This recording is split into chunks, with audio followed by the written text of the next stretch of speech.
है, क्यों है और कैसे दूर हो सकता है, ये हमें विस्तार से समझाने की कृपा करें। जीवन के कुछ मूलभूत नियम समझ लेने जरूरी। पहला नियम, जो हमें मिला ही हुआ है उसे भूल जाना एकदम आसान। जो हमें नहीं मिला है उसकी याद बनी रहती।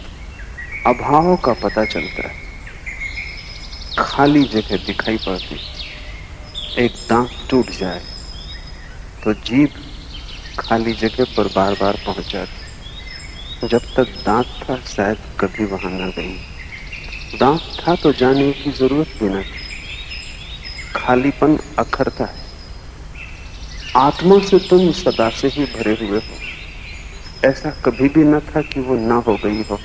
वो दांत टूटने वाला नहीं, वो जगह कभी खाली नहीं हुई।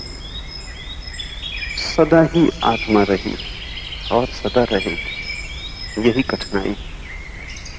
जिसका कभी अभाव नहीं हो उसका स्मरण नहीं आता। जब तक तुम्हारे पास धन हो तब तक धन की क्या जरूरत।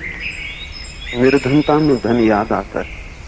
जब तक तुम स्वस्थ हो शरीर का पता भी नहीं चलता।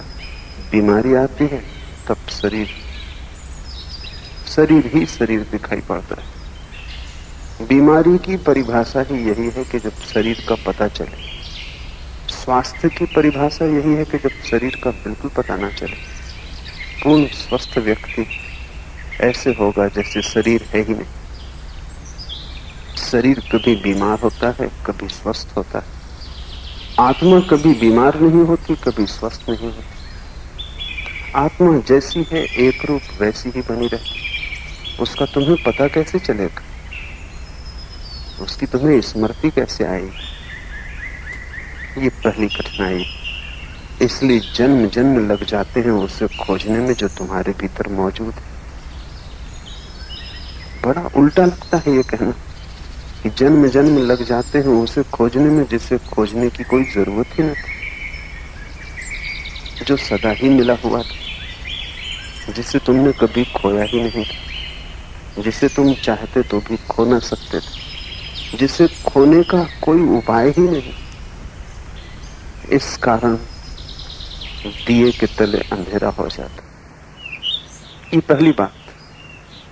दूसरी बात, जीवन 24 घंटे संघर्ष है। जहां जहां संघर्ष है वहां वहां हमें सजग रहना पड़ता है। वहां डर है।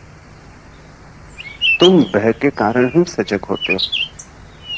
अगर सब भय मिट जाए तो तुम सो जाओगे। कोई भय ना हो तो तुम पैर तान लोगे, गहरी नींद में चले जाओगे। भय होता है तो तुम जगते हो। भय होता है तो सुरक्षा के लिए तुम खड़े रहते, तुम सोते नहीं। आत्मा के तल पर कोई भय नहीं है, अभय उसका स्वभाव। शरीर के तल पर सब तरह के भय। अभय शरीर का स्वभाव नहीं, भय उसका गुणधर्म। अगर तुम जरा भी वहां सोए तो शरीर से छूट जाओगे। वो संपदा तुम्हारी नहीं, वो संपदा क्षण भर को ही तुम्हारी आई और गई। वहां तुम्हें जागते ही रहना पड़ेगा। देखो, जिनकी संपत्ति है वे तो रात सोए रहते हैं, लेकिन चोर रात भर जागता है। मैंने सुना है एक चोर ने एक बार बहुत धन इकट्ठा कर लिया। चोर अक्सर कर लेते, लेकिन रात वो सोता नहीं था, घूम के चक्कर लगाता। तो उसके मित्रों ने कहा, ना समझ, अब तुझे चक्कर लगाने की कोई जरूरत नहीं, रात भर जगने की कोई जरूरत नहीं। चोर ने कहा, पुरानी आदत। और फिर डर भी लगता है कि अगर मैंने चोरी की तो कोई मेरा न ले जाए। चोर सदा भयभीत होता है। अचोर ही सो सकता है, चोर भयभीत होगा। उसे अच्छी तरह पता है कि किस तरह दूसरे लोग सो रहे थे तब वो चोरी कर ले गए। उनकी नींद ही तो चोरी का रास्ता बनी। बहुत बड़ा विचार हुआ। ऑस्कर वाइल्ड, किसी मित्र ने उससे पूछा कि एक किताब मुझे पढ़ने की जरूरत है, बाजार में मिलती नहीं, लाइब्रेरियों में मौजूद नहीं। मैंने सुना है कि वो किताब तुम्हारे पास है, बाहर झाड़ने का निश्चित, लेकिन मैं दूंगा नहीं।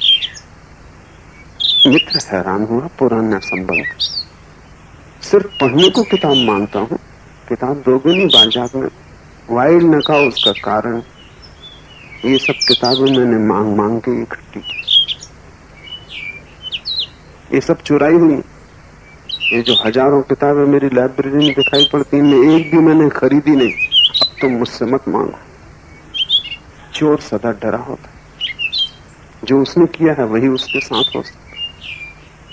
तो तुम धन के प्रति तो जागे रहते हो, तिजोरी भरी हो तो तुम होश से बैठे रहते, मकान बड़ा हो तुम पहरा लगा के बैठे रहते, तुम जो भी कमा लेते हो उस पर तो तुम्हें जीते और मरते पहरा देना पड़ता है। कहावत है कि धनी मर जाए तो अपनी संपत्ति पे सांप होकर बैठ जाता है। कहावत बड़ी अच्छी, उसका कुल मतलब इतना है कि जिंदा भी तुम पहरा दोगे, मर के भी तुम पहरा दोगे। लेकिन आत्मा की संपदा न तो तुमने चुराई, न तुमने किसी से छीनी, वो संपदा सदा ही तुम्हारी रही और वहां कोई भय व्याप्त नहीं होता। तो तुम जागोगे क्यों? जहां भय नहीं वहां तुम जागोगे क्यों? इसलिए दिए के तले अंधेरा इकट्ठा हो जाता। तीसरी बात, जो शाश्वत है, जो सदा है और सदा रहेगा, उसके लिए जल्दी भी क्या है। जो क्षणभंगुर है, अभी है और अभी खो जाएगा, वहां बड़ी जल्दी, बड़ी आपाधापी। देखो, पूर्व और पश्चिम में एक फर्क। पश्चिम में लोग बहुत तेजी में रोज नई नई व्यवस्था करते हैं कि तेज रफ्तार और तेज रफ्तार कैसे हो जाए, कितनी तेजी से हम पहुंच जाएं, कितनी तेजी से काम कर लें।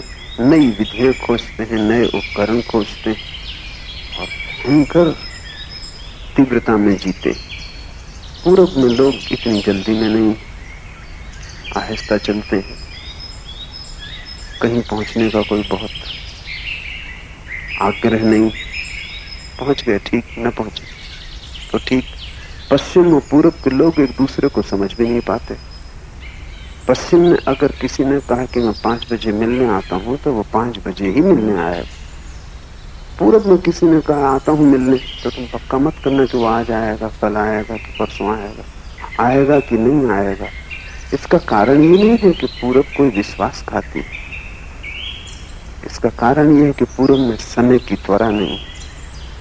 और गहरे में खोजोगे तो पाओगे पश्चिम में जो धर्म प्रचलित है, ईसाईयत, यहूदी, इस्लाम, वो तीनों धर्म एक ही जीवन को मानते हैं। वो कहते हैं आगे फिर कोई जीवन नहीं, बस यही जीवन समाप्त। इससे जल्दी पैदा हो गई, सब खोया जा रहा है, भोग लो, सब जा रहा है हाथ के बाहर। इसके पहले कि निकल जाए, चूस लो, उसका रस ले लो। वो तुम्हारे लिए रुका नहीं रहेगा। अगर तुमने देर अबेर की तो तुम ही भटकोगे, समय लौट के ना आएगा। एक मारवाड़ी ने 1950 के 1 करोड़ कैलेंडर खरीद लिए। 1 पैसे के 4 मिल रहे थे, तब 1950 के कैलेंडर का कोई उपयोग भी नहीं बिक पाए होंगे, पड़े रह गए थे। तो तुम उससे पूछा कि पागल, माना कि बहुत सस्ते हैं, 1 पैसे के 4 मिले, लेकिन इनका करेगा क्या? उसने कहा कभी ना कभी तो 1950 लौट के आएगा, तब देखना, तब करोड़ों बरस जाएंगे। पूरब में लोग वर्तुलाकार समय को मानते हैं, हर चीज फिर लौट के आएगी। कोई चीज सदा के लिए नहीं खो जाती। आज खो गई, कल मिल सकती, परसों मिल सकती। इस जन्म में खो गई, अगले जन्म में मिल जाएगी। इस जन्म में जवानी को खो दिया, घबराओ मत, बहुत बार मिलेगी। इसलिए तेजी नहीं, भागदौड़ नहीं। पश्चिम में एक ही जन्म की धारणा है, जन्म से लेकर मृत्यु तक बस इतनी ही 70 साल की यात्रा, फिर सदा के लिए समाप्त। इसलिए कितनी तेजी से रफ्तार करो, कितनी तेजी से उत्पादन करो, आदमी का कितना समय बच जाए कि वो जीवन को भोग ले, और आदमी आखिरी दम तक भोगता रहे, इसकी व्यवस्था करो। ये सारी धारणा पैदा हुई। ये मैं क्यों कह रहा हूं? ये मैं इसलिए कह रहा हूं कि जहां समय कम मालूम पड़े वहां तुम जोर से भागोगे, पकड़ोगे, भोगने में उत्सुक हो जाओ। और जहां समय शाश्वत है वहां कोई जल्दी नहीं। आज न देखा हर्ज नहीं, कल भी न देखा हर्ज नहीं, जन्मों जन्मों न देखा तो भी हर्ज नहीं, कभी भी देख लेंगे। आत्मा शाश्वत तत्व है, शरीर शाश्वत नहीं। इसलिए तुम शरीर को पकड़ते हो, देखते हो, संभालते हो, खोजते हो, शरीर के सुखों की चिंता करते हो। इसलिए दिया तले अंधेरा इकट्ठा हो जाता। शरीर मरेगा, तुम चाहे स्वीकार करो या न करो, तुम्हारे चित्त में ये तीर छुपा ही है, चुभा ही है कि शरीर मरेगा। आत्मा अमृत है, तुमने जानी हो न जानी हो, उसका अमृत स्वर तुम्हारे भीतर प्रतिध्वनित हो रहा है। तुम पहचानो न पहचानो, सुनो न सुनो, वो स्वर वहां गूंज ही रहा है। जो अमृत है उसे भूलना आसान है, जो मरण धर्मा है उसे भूलना कठिन। जो मरण धर्मा है उसे जल्दी भोग लो। गणित सीधा और साफ। आत्मा अमृत है, शाश्वत है, वो संपदा खोने वाली नहीं, वहां कभी कोई बीमारी प्रविष्ट नहीं होती। इन सब कारणों के कारण दिए तले अंधेरा है। बुद्ध कितने ही कहें जल्दी करो तो भी जल्दी नहीं होती। कृष्ण कितना ही समझाएं तुम समझ लेते हो, फिर जाके अपने संसार में लग जाते। ये बात इतने लोग समझाते फिर भी समझ में नहीं आती। शरीर के संबंध में कोई भी नहीं समझा रहा है, फिर भी समझ में आता है कि भोग लो, ये धारा सदा न रहेगी।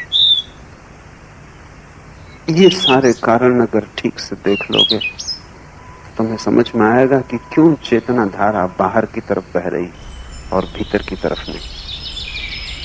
क्यों तुम बाहर की तरफ देख रहे हो और भीतर नहीं। क्यों तुम धन खोज रहे हो, पद खोज रहे हो, संसार खोज रहे हो, आत्मा, परमात्मा, मोक्ष नहीं। ये बिल्कुल स्वाभाविक घटा है। ये दिया तले अंधारा बिल्कुल स्वाभाविक है। ये वैसे ही है जैसे साधारण मिट्टी के दिए के नीचे अंधेरा होता है, ऐसे ही तुम्हारे नीचे अंधेरा है। ये अंधेरा कब तक रहेगा? जब तक तुमने स्वयं को शरीर माना है ये अंधेरा रहेगा। जब तक दिया है तब तक अंधेरा रहेगा। ज्योति अकेली हो फिर उसके नीचे कोई अंधेरा नहीं रहेगा।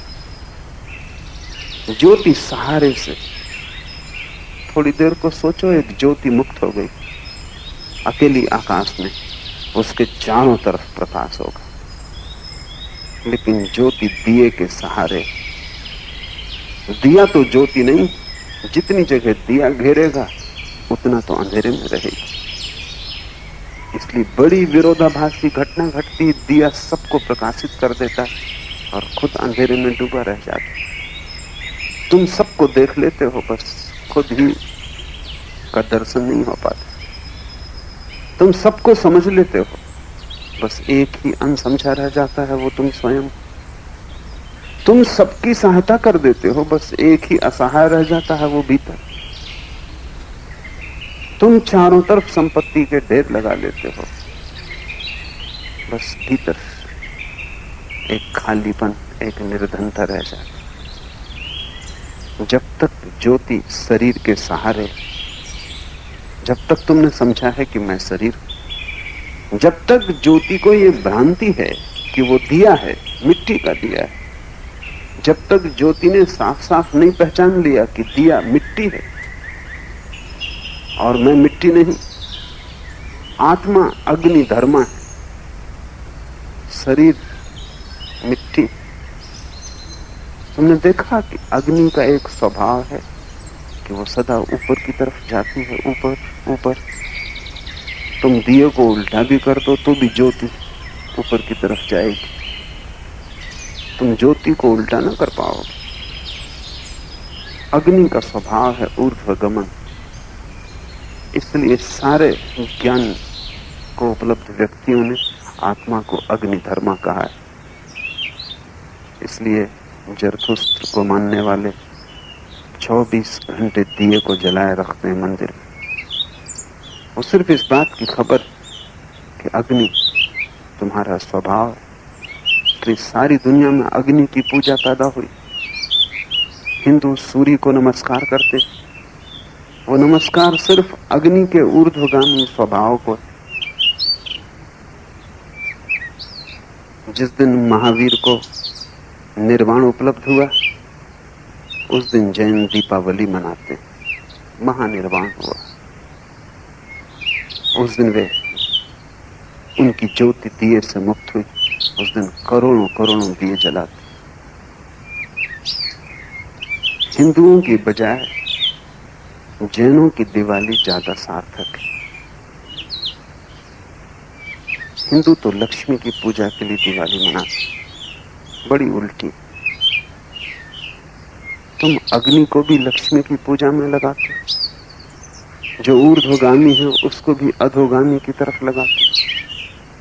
तुम दिए भी जलाते हो तो भी संसार को प्रकाशित करने के लिए। जैनों की दिवाली ज्यादा अर्थपूर्ण, वे इसलिए मनाते हैं दिवाली की उस रात महावीर महानिर्वाण को उपलब्ध हुए। अमावस की रात महावीर ने ठीक रात चुनी। बुद्ध ने पूर्णिमा की रात ज्ञान उपलब्ध किया, पर महावीर ने ज्यादा ठीक रात चुनी। अमावस की अंधेरी रात सब तरफ अंधकार है और महावीर प्रकाश हो गए। उस अंधकार में वो प्रकाश ठीक विरोध के कारण प्रगाढ़ होकर दिखाई पड़ा। एक दिया जलाओ तो जब पूर्णिमा की रात हो उसका कुछ पता भी न चलेगा। अंधेरी अमावस में एक दिया जलाओ, उसकी रोशनी बड़ी प्रगाढ़ होगी। तो जैनों की दिवाली ज्यादा सार्थक है, लेकिन कोई जैन उसको मनाता नहीं। सब जैन हिंदुओं की दिवाली मना रहे हैं। कब उन्होंने भी लक्ष्मी की पूजा शुरू कर दी कहना मुश्किल। मन तो हिंदुओं का ही है, उसमें कोई बहुत फर्क नहीं पड़ता। वो भी धन की ही पूजा कर रहे हैं। आदमी जैसा है वो सभी चीजों को मिट्टी की तरफ नियोजित कर देता है। वही कारण है कि हमारी चेतना बाहर की तरफ देखती। ये कुछ स्वाभाविक है। बच्चा पैदा होता है तो स्वाभाविक है कि पहले बाहर देखे। जैसे ही बच्चे का जन्म होता है, आंख खोलेगा, बाहर का संसार दिखाई पड़ेगा। कान खुलेंगे, बाहर की ध्वनियां सुनाई पड़ेंगी। हाथ फैलाएगा, मां को छुएगा, स्पर्श करेगा। बाहर की यात्रा शुरू हो गई। फिर प्रतिपल की जरूरतें हैं। बच्चे को भूख लगेगी तो रोएगा, चिल्लाएगा। भूख भीतर तो नहीं भर सकती, बाहर से भरनी पड़ेगी। प्यास लगेगी तो रोएगा, पानी तो बाहर से मांगना पड़ेगा, भीतर तो कोई जल के स्रोत नहीं। बाहर में धीरे धीरे निमज्जित होता जाएगा। धीरे धीरे बाहर ही सब कुछ हो जाएगा, भीतर की कोई याद ही ना आएगी। तुम भूल ही जाओगे कि तुम भी हो। प्यास ही नहीं है, जिसको प्यास लगती है वो भी है। भूख ही नहीं, जिसको भूख दिखाई पड़ती है वो भी है। ये हाथ जो तुम्हें छूता है यही नहीं है, तुम ही नहीं हो जिन्हें छूता हूं। इस हाथ के भीतर जो छिपा है, जिसके बिना हाथ हिल भी ना सकेगा, वो भी है। वो धीरे धीरे भूल जाएगा। तुम उसके आदी हो जाओगे और वो इतना शांत है कि उसका तुम्हें पता भी ना चलेगा। उसकी आवाज इतनी धीमी है कि इस बड़े कोलाहल में जो बाहर हो रहा है वो आवाज खो जाएगी। ऐसी ही है जैसे कोई बाजार में धीमे धीमे गीत गाता हो। दो फकीर एक रास्ते से गुजरते थे।